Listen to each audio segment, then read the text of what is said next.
então Eclesiastes capítulo 11, a partir do versículo 9 e 10.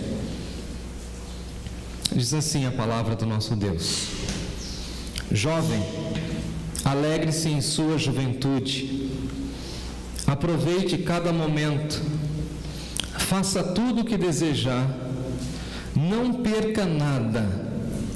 Lembre-se, porém, que Deus lhe pedirá contas de tudo que fizer. Não se preocupe com coisa alguma e mantenha o corpo saudável.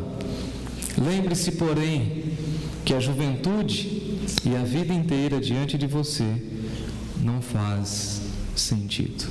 Vamos orar? Senhor nosso Deus, mais uma vez diante da Tua Palavra, a nossa oração é que o Senhor fale ao nosso coração e que nessa manhã, ao sair da Tua casa, saiamos renovados e revigorados pelo poder da Tua Palavra.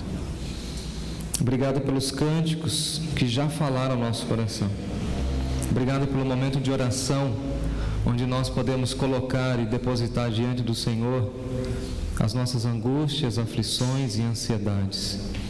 E nessa hora, Senhor, queremos ouvir a Tua doce voz. Fale conosco, em nome de Jesus. Amém. Não sei para você, mas na minha caminhada na espiritualidade cristã, ler o livro de Eclesiastes é um tanto quanto desafiador, pela proposta que Salomão tem em apontar a sabedoria como única saída para a gente não viver em vão, para a gente não viver, conforme ele mesmo diz, correndo atrás do vento. E correr atrás do vento é ter uma vida de vaidade. E Salomão chega a um ponto onde ele diz assim: tudo é vaidade. E ele é aquele camarada que diz o seguinte: tudo que meus olhos desejaram, eu conquistei. Tudo que eu quis, eu tive. Tudo que eu queria comprar, eu comprei.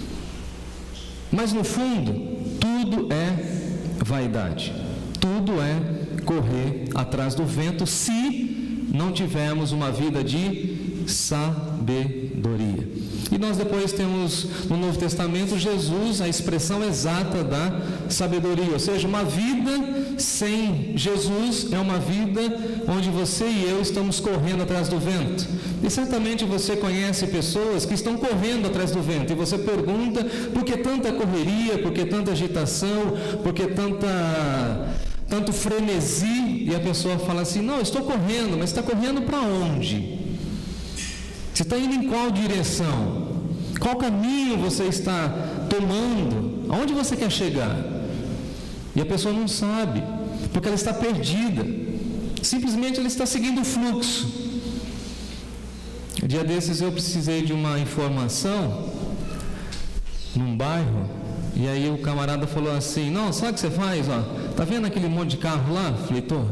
Sai do fluxo. Esse fluxo vai te levar lá. Mas vai mesmo? Fiquei pensativo.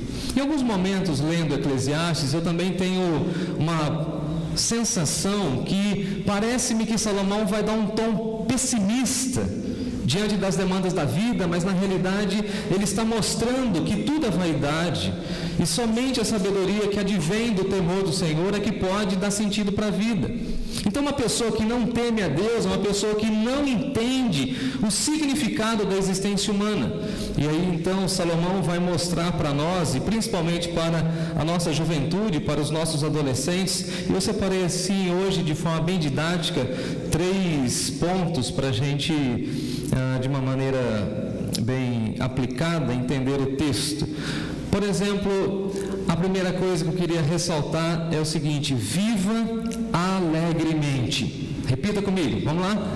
Viva alegremente.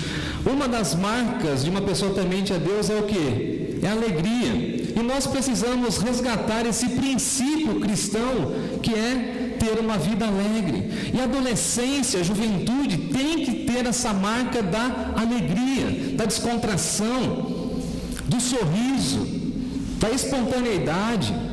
E por isso que às vezes eu digo que nós somos adolescentes, mas já não com 12, 13, 15 anos, mas durante a vida. durante toda a nossa jornada nós precisamos exalar e transbordar a nossa alegria, porque o mundo vai mal, ou não? O mundo está mergulhado em tristeza. Falava ontem com o irmão aqui no nosso mutirão, o mundo vive em caos e parece que nós queremos viver as crises. Desde quando eu nasci, o que eu mais escuto é essa expressão crise. Crise na política, crise na economia, crise mundial. Eu falei para o Timóteo, eu quero tomar crise. Ele falou, crise? Eu falei, crise de riso. Quanto tempo faz que você não tem uma crise de riso? Olha para mim, sabe aquela alegria que você começa a dar risada, que começa até a doer os músculos aqui do abdômen?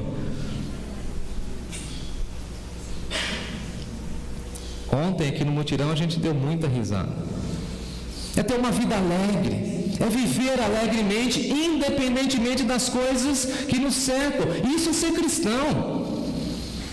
E veja que por 2 vezes Salomão vai falar o seguinte: jovem, alegre-se na sua juventude. Idosos, alegrem-se na sua velhice. Adultos, alegrem-se na sua adultez. Sejam felizes, vivem alegre, transbordem essa alegria, porque essa alegria faz parte de uma vida que reconhece a salvação em Cristo Jesus. Se você tem a salvação, você tem motivos de sobra para viver alegre. E aí tem uma canção nossa clássica que diz: vivo feliz só porque eu sou de Jesus, e porque eu ando na luz eu tenho essa alegria.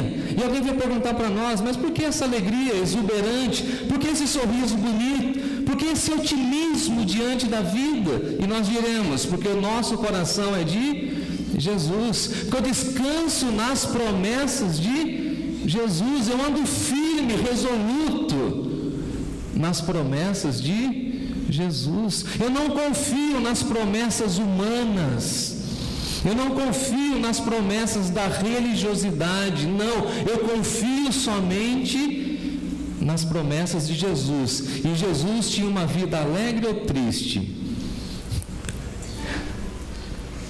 Eu digo que para a gente fazer um teste com uma pessoa, é só você perceber como as crianças desejam ou não estar ao lado dela. As crianças queriam ficar perto de Jesus? O que os adultos queriam fazer? Não, as crianças vão atrapalhar. Os discípulos, hein? E as crianças querendo ficar em volta de Jesus, e Jesus impôs as mãos sobre as crianças, fazendo isso de forma alegre. Jesus diz: a minha alegria eu concedo a vocês. Por isso, nós precisamos nos alegrar. E a ênfase da juventude é um tempo de alegria, e deve ser assim. Agora, infelizmente, parece que com tantas demandas e com tantas pautas sobre a vida dos nossos adolescentes, alguns deles estão tristes, estão preocupados. Particularmente eu fico muito angustiado com essa agenda que tenta colocar tantas e tantas coisas sobre os adolescentes, em que eles não têm tempo para ser eles mesmos e viverem. Assim como as crianças, por exemplo. Conversava com uma pessoa, uma amiga muito querida. Falou: Jefferson, preciso de um conselho. Meu filho está assim, assim, assado. Eu falei assim: conta para mim a rotina da criança. Ela entra na escola tal hora, sai tal hora, e depois ela tem balé, depois ela tem Kumon, depois ela tem não sei o quê. E essa criança chega em casa que hora? Ela sai às 7 e chega às 9. Então você colocou uma agenda, você imprimiu uma agenda nela de adulto, mas ela é criança. Ela precisa brincar.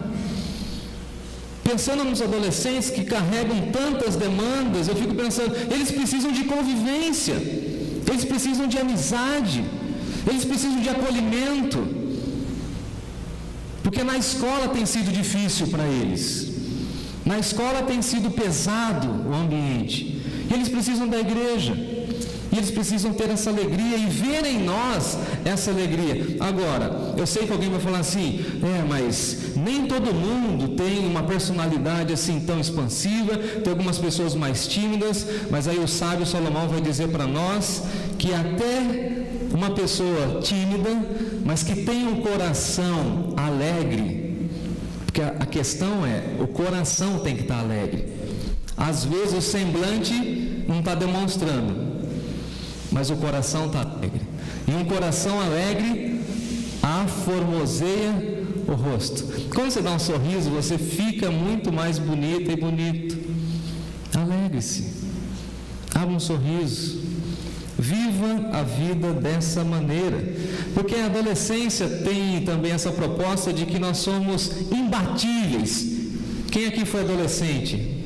A gente se acha imbatível, se acha superior a tudo. É tão interessante, porque essa questão da adolescência, eu que fui pastor de adolescente, na minha época a gente começava dos 12 e ia até os 18. Mas agora nós já estamos passando por uma transformação digital, onde nós temos adolescentes com menos idade. E às vezes eu olho para o meu filho e parece que ele já é um adolescente. E tem alguns comportamentos, sei você, Elisângela, você pensa assim? Já tem uns comportamentos de adolescente. Eu escolhi as roupas dele, agora não, ele quer escolher as suas roupas. Ele quer ter autonomia. Ele quer cortar o cabelo daquele jeito, fazer o risquinho daquele determinado momento, jeito. Ele acha imbatível. Ele se acha lindo, não é assim? O adolescente se acha lindo, forte, saudável. E essa ênfase de Salomão é o seguinte: se alegre-se nisso. Aproveite esse momento, porque a vida é passageira ou não é passageira. Quando a gente vê, já passou, e quantas saudades a adolescência deixa em nós, quantos sonhos que a adolescência deixou marcada em nós, e nós precisamos curtir isso. Ontem eu brincava com o Kleber, falei assim, olha um adolescente ontem, está aqui hoje ajudando os meninos, parabéns. Quantos sonhos, né, Kleber? E a vida passa. Eu já fui adolescente batista, fui pastor de adolescente batista, e hoje eu estou virando um tiozão dos adolescentes batistas. Interessante. Eu quero chamar nesse momento uma menina aqui, no meio do sermão, vem aqui. Ontem eu estava ali trabalhando, e ela veio com esse ímpeto aí, com essa alegria. Desse jeito mesmo. Falou assim, pastor, eu preciso te contar uma coisa. O senhor está orando por mim, eu sei disso. Eu falei, sim, senhora. E ela falou assim, e eu estava ali, estava eu e Ilha, né, trabalhando ali fora, o Nilo estava junto. No próximo batismo, não me deixa fora. Eu aceitei Jesus, eu quero viver essa alegria para sempre de Jesus no meu coração. Deus te abençoe, minha filha. Até as águas. Isso não tem preço, irmãos. Isso é um presente de Deus para nós, para a igreja. Ver a nossa geração se rendendo aos pés de Jesus. Agora um conselho: não deixem que o inimigo de vossas almas roube essa alegria dos seus corações. Não deixe. Não deixe com que a ansiedade roube a alegria do seu coração. Não deixe com que as preocupações roubem a alegria do seu coração. Alegre-se. Alegre-se. Porque você é do Senhor. Porque Ele cuida de você. Porque Ele cuida dos seus sonhos. Porque Ele cuida dos seus planos. E nós confiamos naquele Deus que faz infinitamente mais do que pedimos ou que nós pensamos. Na minha adolescência eu falava assim, Deus, eu quero ser útil no teu reino. E Deus me colocou nessa posição. Louvado seja o Senhor. Deus ouve as orações da nossa adolescência. E Deus também despreza algumas orações da nossa adolescência, porque não está na vontade dEle. Bem aqui na minha frente tem um adolescente, o Cezinha. Chegou para mim desse tamanho. Foi crescendo. Está aí um homem. Em segundo lugar, aproveite todos os momentos. Dá uma olhadinha aí comigo no versículo 9. Ele fala o seguinte: faça tudo o que desejar, não perca nada. Em outras versões, aproveite cada momento. Em outras versões ainda, ande pelos caminhos que satisfazem o teu coração. Ao aproveitar a juventude, Salomão está dizendo o seguinte: olha, eu tenho um lembrete para vocês. Nós precisamos lembrar que a vida nossa, todos os momentos, todos os segundos, que a nossa vida é contemplada pelo Senhor, que os olhos de Deus estão sobre todos aqueles que o temem, que Deus está olhando para nós. O Senhor é onisciente. A palavra ainda não chegou na nossa boca, mas Deus conhece. Veio um pensamento e Deus já conhece. Deus sabe tudo que vai no nosso coração. E nós precisamos entender isso. Não tem como fugir do Senhor ou da presença dEle. Davi já disse isso. Para onde me ausentarei do teu Espírito? Se eu fizer minha cama aqui, se eu fugir para lá, o Senhor ali está. Não adianta fugir. Então o que nós precisamos entender é o seguinte: faça tudo, aproveite tudo. Lembre-se que Deus está te olhando, que Deus está te vendo. Faça tudo que o teu coração desejar, mas cuidado, porque o coração é enganoso. Consulte o Senhor. Então veja que ele está colocando para nós esse lembrete. E o lembrete de Salomão é o seguinte: olha, você pode fazer tudo, não perca nada. Por exemplo, quem é adolescente pode passar uma noite inteira acordado no acampamento. Pode. Jogando videogame. Pode. Eu com 40 anos não consigo mais. Eu preciso ter no mínimo 6 horas de sono. Mas quando eu era adolescente nos acampamentos, eu nem dormia, eu ficava 4 noites sem dormir. Eu queria bagunçar.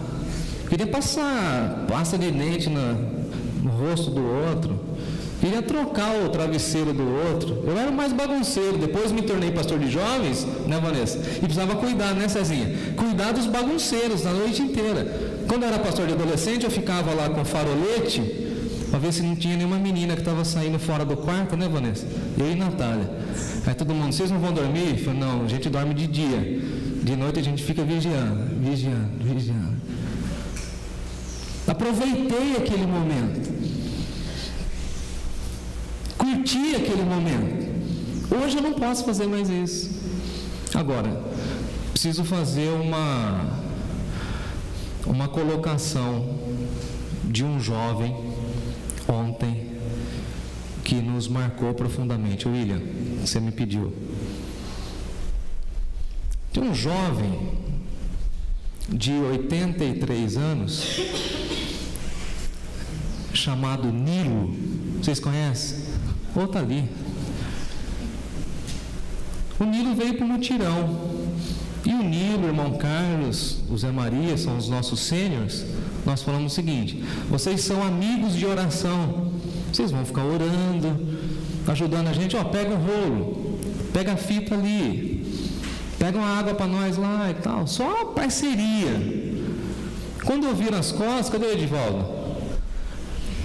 O Edivaldo estava organizando a equipe dele. Daqui a pouco está o Nilo, né, Nilo? Abaixado, tem foto, pintando. Aí o Mário falou assim: ô Jefferson, dá uma olhada no que ele falou. Isso daí é um tapa na cara, pô. O cara com 83 anos assim.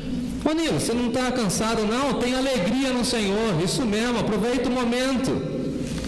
E aí você conversa com alguns adolescentes, tem uma canseira incontrolável. Que isso? Adolescência é fase de vigor, alegria, vibração. E parece que tem um adolescente ainda dentro de mim. Louvado seja o Senhor. Que ele não morra, que ele permaneça vivo, cheio de vitalidade. Aproveite cada momento, curta cada momento. E cada momento da vida tem os seus propósitos. E nós falamos assim: vai durar só 5 minutos essa joelhada do Nilo. Horas e horas lá. Passava um mais jovem e falava: pega a visão, aproveita. Agora, faça tudo que o seu coração quiser, mas lembre-se, Deus pedirá contas. Haverá sim um acerto de contas. Adolescentes, saibam disso. Pode fazer o que você quiser, mas um dia você tem que prestar contas. E nós não gostamos de prestar conta para ninguém. Mas um dia nós teremos que falar para o Senhor e estar frente a frente com o nosso Senhor e explicar as razões das nossas escolhas. Então, por isso, tome cuidado com as suas escolhas. Você é livre para escolher, sim, mas lembre-se que cada escolha terá as suas consequências. E que Salomão está falando o seguinte: tenha liberdade e tenha alegria na sua jornada, mas lembre-se que Deus lhe pedirá conta de tudo aquilo que você fizer. Não se esqueça disso. Você tem que arcar com as suas responsabilidades. Todos nós estamos de Deus como juiz, aliás, o justo juiz. E alguém dirá: não, mas esse conceito é do Antigo Testamento. E eu leio então o texto de Paulo em Romanos, quando ele diz assim: assim pois cada um de nós dará contas de si mesmo a Deus. Eu não posso dar conta da sua vida, você não pode dar conta da minha vida. Como Timóteo outro dia perguntou para mim: pai, será que lá na porta do céu a gente não vai poder chegar e falar assim: papai do céu, deixa entrar esse meu amiguinho aqui, ele nem foi tão bom assim, mas só por nós? Eu falei: não, filho, eu não vou poder fazer isso por você. Cada um dá conta de si mesmo. Eu não dou conta da sua mãe, eu terei que dar conta da minha vida, daquilo que eu fiz com a minha vida, daquilo que eu fiz com os meus dias, com o meu tempo, qual foi a minha mordomia, como que eu cuidei da minha existência. Eu darei conta de mim, você de si mesmo. Um dia a conta tem que ser fechada. Quem aqui tem mais de 30, 40 como eu, que ia naquelas vendas de antigamente, as mercearias? Lembra da mercearia? Vocês não levantam a mão, vocês têm vergonha de contar a idade que vocês têm? Tinha aquela cadernetinha, lembra cadernetinha? Vocês dão risada, né? Os adolescentes estão boiando lá.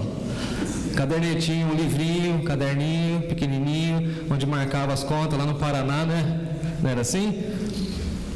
Coisa gostosa quando meu pai recebia e falava assim: vai lá na venda, fala pro cara assim, ó, passa a régua e fecha a conta e você paga. Agora um dia a gente vai ter que estar diante de Deus, a gente vai falar o seguinte: Senhor, passa a régua, fecha a conta, mas o sangue de Jesus é que vai pagar a conta, porque eu não posso pagar essa conta, só Jesus pode pagar essa conta. Só Jesus é que pagou a minha conta. Mas um dia Deus vai pedir contas do que nós fizemos com a nossa vida. Dependendo como a gente usa o nosso corpo, a vida pede ou não? Pede. Essa semana eu tive contato com um senhor, fase terminal, câncer no pulmão. Ele pediu a minha intervenção, fui lá orar com ele, estendi a mão, com o nome do Senhor, conversava com ele. Ele contou a sua história.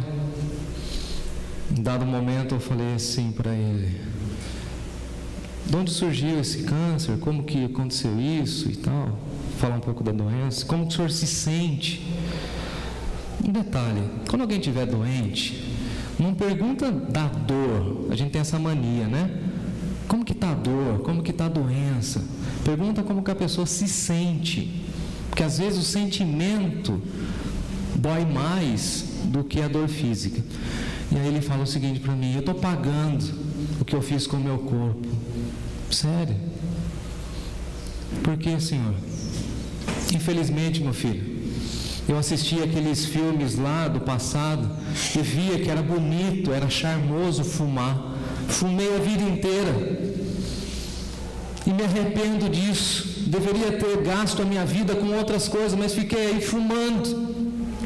Ensina as pessoas a entender isso na juventude. Falei: Senhor, vai virar uma ilustração para o meu irmão. E ele segurou na minha mão e falou assim: ore por mim, para que Deus acolha a minha alma. Estou arrependido. O nosso corpo pede. a conta chega. Cuidado, cuide da sua vida.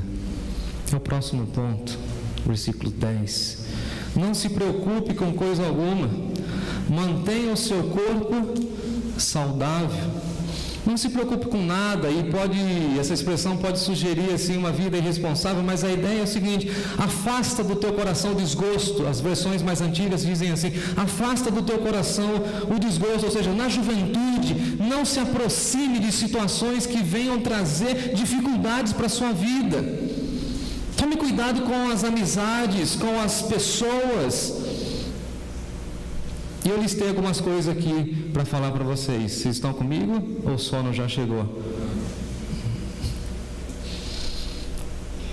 Afasta do coração a ira. Quem aqui fica irado com facilidade? Afasta do coração a ira. Dá vontade de matar uns caras, não dá? Estrangular. Pegar um pedaço de vassoura e dar nas costas. Isso é pecado, faz mal, adoece seus rins, os seus pâncreas, o seu pâncreas, né? Eu só tenho um. Afasta a ira, afasta os sentimentos negativos. Eu não sou nada, não vou dar nada na vida, não sei o que será de mim. Afasta de você as músicas fúteis, as séries que nada agregam. A gente fica maratonando em séries e a gente fala assim: o que você aprendeu? Nada, só fiquei lá na frente da televisão, fiquei ouvindo essas músicas fúteis que não tem nada a ver. Cuidado, afasta o teu coração das amizades que não te aproximam de Deus. Gosto muito de Billy Graham, quando Billy Graham diz o seguinte: as amizades que te afastam de Deus te aproximam do inimigo. Cuidado. Abraham Kuyper diz o seguinte: só quem te empurra para mais perto de Deus é o seu amigo.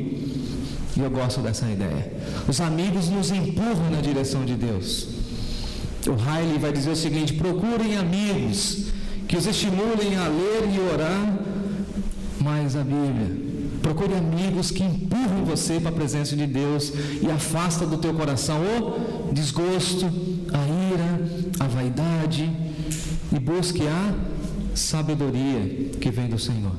O apóstolo Paulo já dizia isso, e as mães sempre repetiram isso: as más companhias corrompem os bons costumes. Uma laranja podre pode estragar todas as outras laranjas.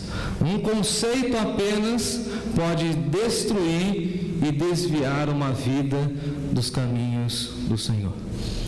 Adolescentes, afastem o coração dos padrões desse mundo, esse jeito mundano de ser, esse jeito mundano de falar, esse jeito mundano de se comunicar. Se afaste disso. Afaste do coração os comportamentos dos famosos, eu diria dos influencers, pois nada agrada e agrega. Busque ser como seus irmãos em Cristo, pessoas comuns, anônimos na fé. Afasta do coração a vaidade da beleza externa. E a gente vive muito isso, a ditadura da beleza. Precisamos ser bonitos, lindos, dentro de um padrão. E o nosso padrão é a beleza de Cristo. Falar para eles, ensinar isso para eles. Seu cabelo é assim, Deus fez assim. Seu narizinho é assim, Deus te ama assim, do jeito que você é. Ai, pastor, eu sou meio fortinha. Quer ver? Tenho ossos grandes. Não, você é gordinha mesmo. Mas Deus vai encontrar alguém que ama você do jeitinho que você é. Você não precisa entrar na ditadura da beleza. Comer como algumas adolescentes fazem, depois ir lá vomitar para não querer engordar. Não. Aceite-se como você é. Afaste do seu coração esses padrões mundanos. Quando eu era adolescente, eu era o patinho feio da igreja. Ninguém olhava para mim. Ninguém queria namorar comigo. Eu não recebia nenhum bilhetinho no retiro. Ninguém piscava para mim. Não sei porquê. Depois que eu fui para o seminário, nossa, a coisa mudou. E aí eu, meio nariz empinado, falei, não quero. O que está fazendo? Estou esperando no Senhor. Até chegar a Natália. Louvado seja o Senhor. Afasta do seu coração a raiva, o rancor, o ódio. Busque viver dentro dos padrões de Deus. Que Deus